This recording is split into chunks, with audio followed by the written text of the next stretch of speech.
Olá, gente! Bem-vindos à nossa primeira análise do Clube do ECG. Aqui a gente vai analisar um eletro real, do caso até a conduta, toda semana. A nossa ideia é que vocês consigam realmente treinar, ter essa recorrência de toda semana estar treinando um eletro, para vocês ficarem independentes e eficientes na leitura de vocês do eletrocardiograma, tá?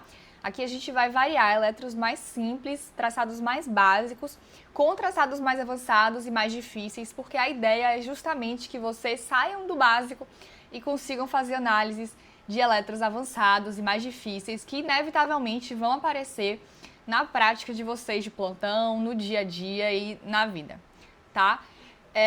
Aqui na nossa análise de eletro, eu vou falar da análise mesmo, da prática, tá certo? Do passo a passo de como a gente faz essa observação do eletro na vida mesmo, como é nos plantões.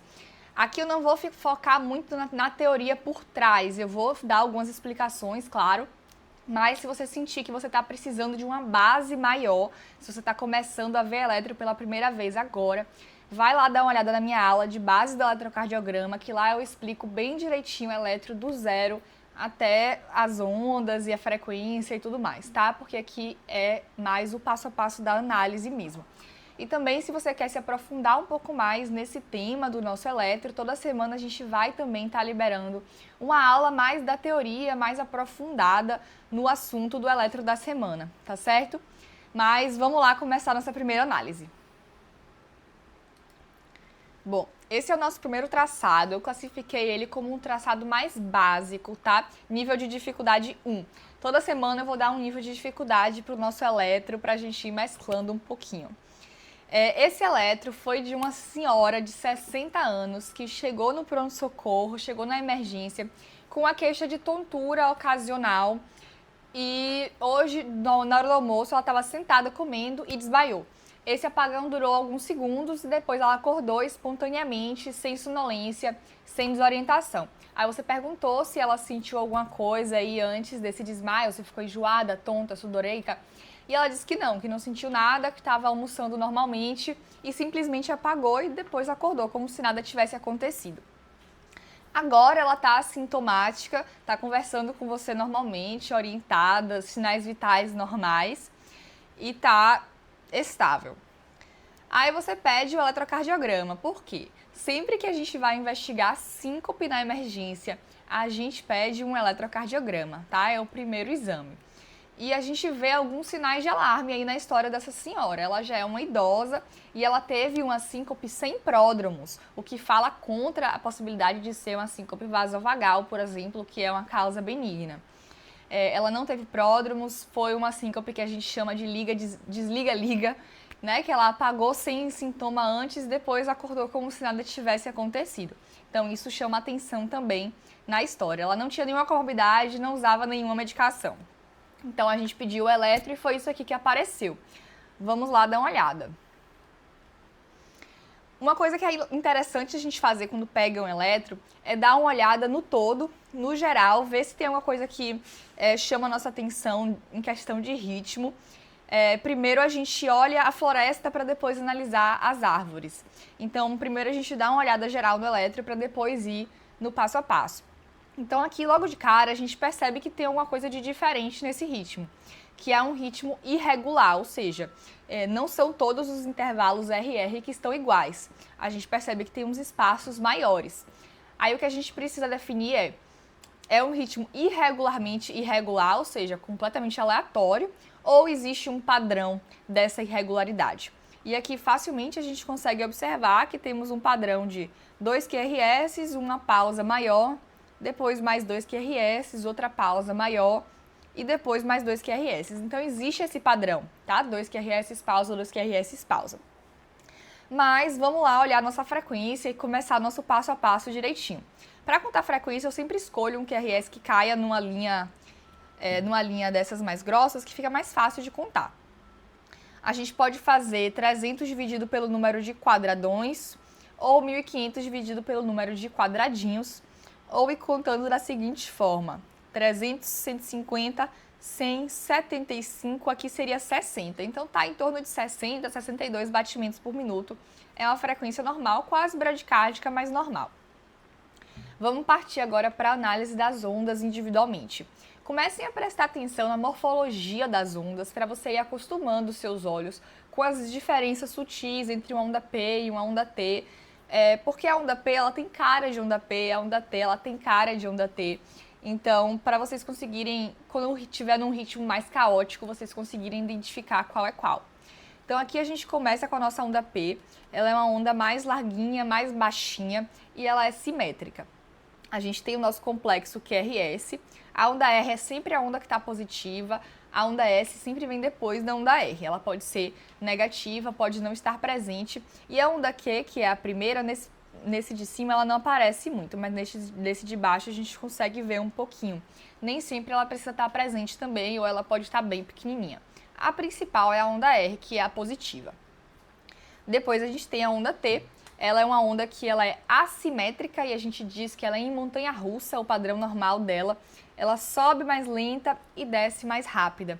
Esse é o padrão normal da onda T. Quando ela está mais apiculada ou mais simétrica, isso é um sinal de que tem alguma coisa errada. O que a gente percebe de diferente aqui nessas ondas? A onda P está normal, a onda T está normal, mas esse QRS a gente percebe que ele está com a onda S um pouquinho mais larga, né? Não está com aquele padrão bonitinho. Porém, no total, esse QRS ele só tem 2 quadradinhos de largura. O QRS normal vai até 3 quadradinhos, que são 120 milissegundos. Então, apesar de estar um pouquinho mais largo, ele não chega a estar alargado. Essa onda S mais larguinha, e aqui embaixo a gente percebe esse padrão de R', pode significar um distúrbio da condução do ramo direito, mas não chega a ser um bloqueio de ramo completo, porque o QRS não está alargado. Mas isso foi só um achado nesse caso, não é o foco do nosso exame nesse momento. Então vamos continuar. A gente tem nossa onda P aqui, complexo QRS. A gente tem outra onda P aqui, complexo QRS. Outra onda P sem complexo QRS. Então aqui a gente tem o que a gente chama de um bloqueio. A gente tem uma onda P bloqueada. Beleza, depois tem outra onda P QRS, outra onda P QRS, outra onda P bloqueada. Quando a gente tem uma onda P e não tem QRS, a gente pensa logo em bloqueio átrio-ventricular. Venham analisar isso comigo, que vocês vão perceber como é mais fácil do que parece você chegar nessa conclusão, se você entende o que você está vendo significa na realidade, né, no coração. Então, a onda P, a gente sabe que ela é a despolarização atrial, certo? O nódulo sinusal emitiu o impulso, ele viajou pelos átrios e o átrio contraiu. Isso gerou a onda P. O complexo QRS é a despolarização ventricular. Então, primeiro o nódulo sinusal soltou o impulso, despolarizou os átrios, depois os ventrículos despolarizaram. Eles não contraem na mesma hora. Primeiro o átrio, depois o ventrículo. Então, o QRS é a despolarização ventricular. E o que eu tenho entre a despolarização atrial e a despolarização ventricular? O que eu tenho entre o átrio e o ventrículo? Justamente o nódo átrio-ventricular. Ele fica exatamente na divisão entre átrios e ventrículos. E se a onda P é a despolarização atrial e o complexo QRS é a despolarização ventricular, o nódo AV vai ser justamente o intervalo PR. Ele vai ser representado justamente por esse intervalo. E por que é esse intervalo? Porque o nódo átrio-ventricular ele tem a função fisiológica de atrasar um pouco a condução do impulso do nódulo sinusal, justamente para que os átrios contraiam primeiro e os ventrículos contraiam depois e a função do coração seja eficiente. Então, beleza, se a gente está pensando, se a gente tem uma onda P e a gente não tem um complexo QRS, a gente sabe que o átrio despolarizou, a gente sabe que o átrio contraiu porque tem onda P, mas esse impulso não chegou até os ventrículos, porque eu não tenho um complexo QRS e o ventrículo não despolarizou. Então, aconteceu alguma coisa no meio desse caminho que bloqueou o impulso. E é justamente o nó do átrio ventricular. Então, a gente pensa em bloqueio átrio ventricular.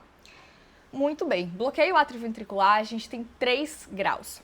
O bloqueio do primeiro grau, o bloqueio do segundo grau, que a gente tem tipo 1 e tipo 2, e o bloqueio do terceiro grau, que é o famoso BAVT. No bloqueio átrio ventricular do primeiro grau, a gente, na verdade, não tem nenhuma onda bloqueada. Ele é um bloqueio mentiroso. Todos os impulsos passam, é apenas um pouco lentificado. Então, não é o nosso caso, porque aqui a gente já viu claramente que temos ondas bloqueadas. Então, não é um BAV do primeiro grau. No BAVT, é como o nome já diz, é um bloqueio total. Nenhuma onda passa, nenhum impulso passa. Então, a gente não teria esse padrão PQRS, PQRS em nenhum lugar. Então, não é o caso, porque a gente tem o nosso padrão aqui, PQRS. Então, não é um BAVT. Sobrou pra gente BAV do segundo grau. MOBITS tipo 1 ou MOBITS tipo 2, qual que é a grande diferença? No MOBITS tipo 1, a gente tem um PR,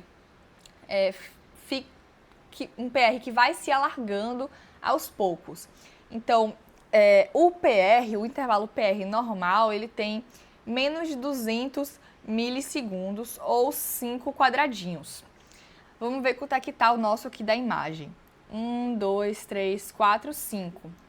Vamos ver o outro. 1, 2, 3, 4, 5. Beleza, então ele tem 5 quadradinhos aqui e 5 quadradinhos aqui. Ele está limítrofe, né? Tem exatamente 200 milissegundos. No MOBITS tipo 1, por exemplo, começaria com 5, depois o segundo estaria com 7, depois o terceiro estaria com 9 e o último estaria bloqueado. Ele vai se alargando progressivamente até bloquear. Já o MOBITS tipo 2, não. É um PR fixo que pode estar normal, como esse está, por exemplo, e subitamente a onda é bloqueada. Então, é exatamente o nosso caso aqui. A gente tem um BAV do segundo grau, MOBITS tipo 2, com um intervalo PR fixo que bloqueia subitamente. Maravilha. Tem mais 2 detalhes que a gente precisa se atentar quando a gente fala de bloqueio.